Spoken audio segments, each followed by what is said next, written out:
Do you believe justice has always been fair? Imagine living in a time when a simple mistake, or even an unproven suspicion, could seal your fate. Not with prison, but with pain, with spectacle, with public humiliation. Before courts, civil rights, and defense attorneys, there was another way to punish. More visceral, darker, more perverse. Over the centuries, humanity developed punishments so extreme, so sadistic. They don't seem to have been created by human hands, but rather to have emerged from the depths of a sick mind. Today, you will discover 7 of the most wicked punishments humanity has ever carried out. Methods that didn't just destroy the body, but the soul. Punishments designed to be public and unforgettable. They were meant to leave eternal marks. Few people know the details you're about to hear. Get ready.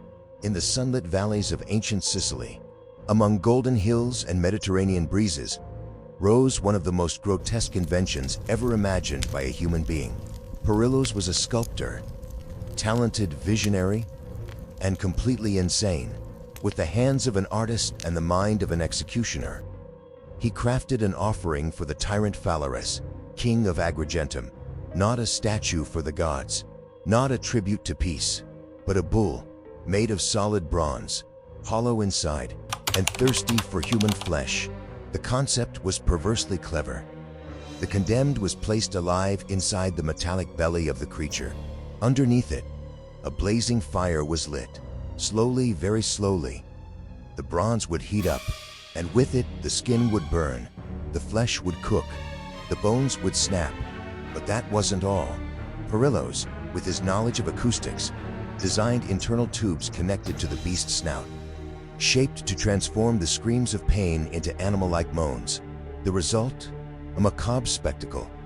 A bull that released smoke from its nostrils and bellowed in agony as it devoured a living human being. The population watched. Some applauded, others vomited. Now, prepare yourself for the most ironic detail of the story. Perillos, the creator of the monster, wanted to demonstrate the realism of his invention. He entered the bull willingly, only to be locked inside by Phalaris himself, who initiated the execution. Yes, the inventor was its first victim, but the world turns, and years later, the tyrant himself would be overthrown and sentenced. His fate? To be roasted alive inside the very bull he loved so much. Pretty ironic, huh? But if you think that punishment was brutal, you haven't seen anything yet, because what comes next goes beyond pain. It's the kind of punishment that turns the body into a shelter for a kingdom of horrors. In the swamps of the ancient Persian Empire, one of the slowest and most merciless forms of execution ever recorded was born: Scaphism. The condemned wasn't killed right away. They were placed between 2 canoes or hollow logs, tied in a way that only their head, hands, and feet were exposed. And then true hell began. Milk and honey were poured over their face and body, but not as relief. They served to attract nature's cruelest army: insects, flies, larvae, worms, ants. Meanwhile, the victim was forced to ingest more milk and honey, causing constant diarrhea. The inside of the canoe turned into a putrid swamp, an organic buffet for the worms that settled inside. Time became the greatest enemy. There were no cuts, no fire, just the certainty that death would come. In days, maybe weeks, the flesh rotted. The insects dug living tunnels in the skin. Consciousness remained, sometimes until the very end. The most infamous case was that of Mithridates, condemned to this torture for killing a Persian nobleman. His torment lasted 17 days, and every second was a study in how to destroy someone slowly, from the inside out. Accounts like that of the Greek historian Plutarch describe the process in vivid detail. Although some modern scholars question its regularity, there's no doubt someone at some point believed this was justice.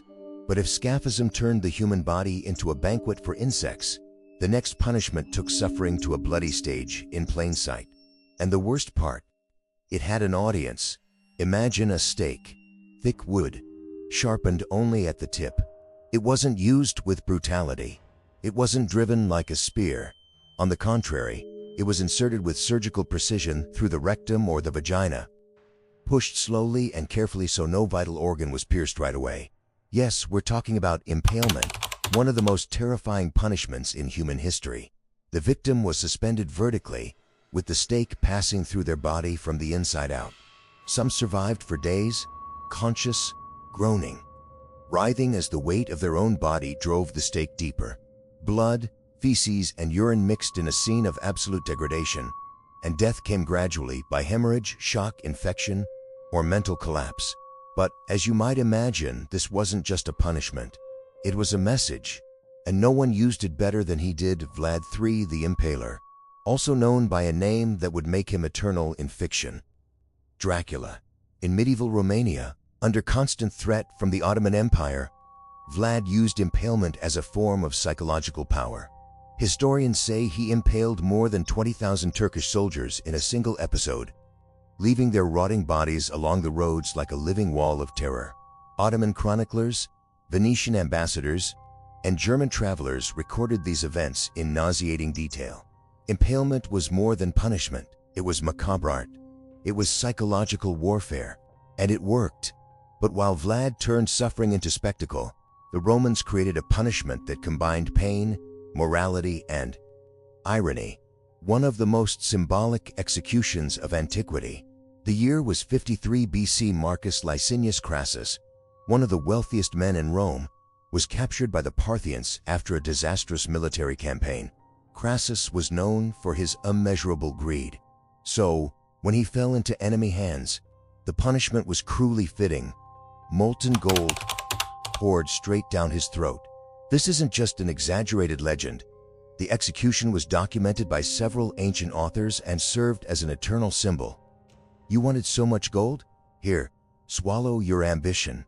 The liquid metal, heated to over 1,000 degrees, burned the lips, tongue, trachea, esophagus, and everything it touched.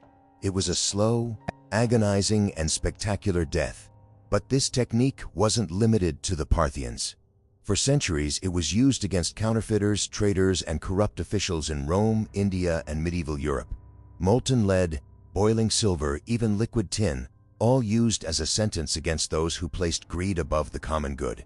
It was the perfect punishment, to be consumed by your own desire. But what comes next might be even more cruel. British medieval justice wasn't blind, saw very well, and when it came to punishing a traitor, it observed every detail of suffering as a necessary spectacle.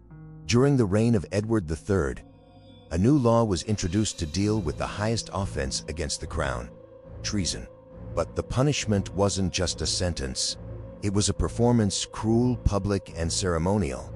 This punishment became formally known as hanged, drawn, and quartered. The condemned was tied and dragged through the streets to the execution site, like human garbage. Then they were hanged, but not until death. The rope was released at the exact moment, leaving them unconscious, but alive. Next came something even more brutal: public castration. The message was clear. To betray the king was to lose everything, including manhood and honor. But it didn't stop there. The still breathing body was cut open, the internal organs removed in view of the crowd, who watched in horror and fascination. The heart, often still beating, was shown to the people.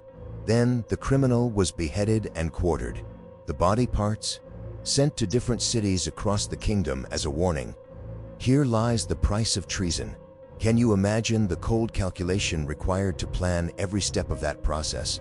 Curiously or tragically, this punishment was exclusive to men. Female traitors, for public decency, were generally burned alive.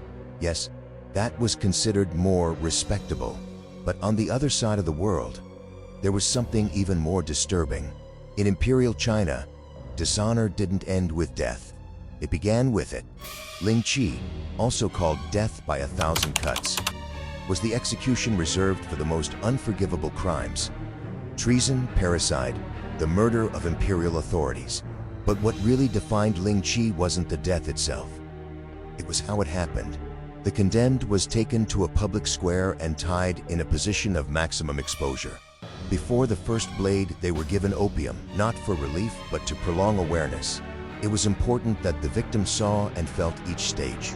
Experienced executioners made precise cuts: arms, thighs, chest, face. Each knife was marked for a specific region, and death only came at the end, after literally hundreds of mutilations. But the punishment didn't end when the heart stopped beating. In traditional Chinese culture, an intact body was necessary for spiritual passage. By destroying it so completely, the state denied the victim even eternity. That's why Lingchi wasn't just a punishment, it was total annihilation. This method was only officially abolished in 1905, under pressure from legal and Western reforms, but the echoes of its horrors still resonate to this day. And the last form of punishment, but no less violent, is sawing. Imagine being hung upside down, feeling the blood pressurizing your head, your thoughts scrambled, your body in panic, and then hearing the sound of a saw getting closer. We're talking about the practice known as sawing in half, present in various parts of the world: Rome, medieval Europe, India, China. The condemned was tied upside down, not out of gratuitous cruelty, but for a reason: to keep the brain oxygenated longer. In other words, to keep consciousness alive. The saw would begin at the pubic area and slowly descend to the abdomen, sometimes even the chest. 2 executioners operated the saw in sync, and you were alive, feeling, thinking, begging. And don't think this punishment was exclusive to violent criminals. In the Chinese variation, women could be sawed alive for crimes like disobeying their husbands, or, believe it or not, cooking rice badly. One of the most infamous supporters of this practice was Emperor Caligula in Rome. It's said he ordered people, even members of his own family, to be sawed while he had lunch. This punishment didn't just cut the body. It cut away honor, dignity, and any trace of humanity from the condemned. It was justice reduced to its most primitive form: brutality as control.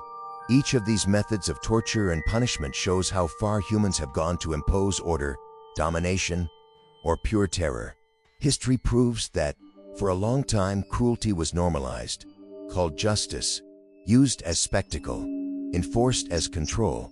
Punishments like the ones we've seen today were not exceptions. They were laws, traditions, symbols of absolute power.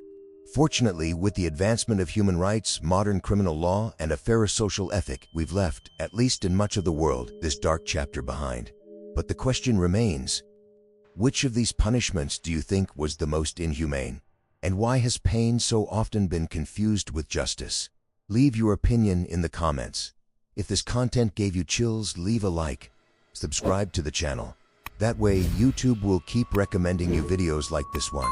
If you want to see the most shocking war crimes from ancient history, then click on the video now showing on your screen.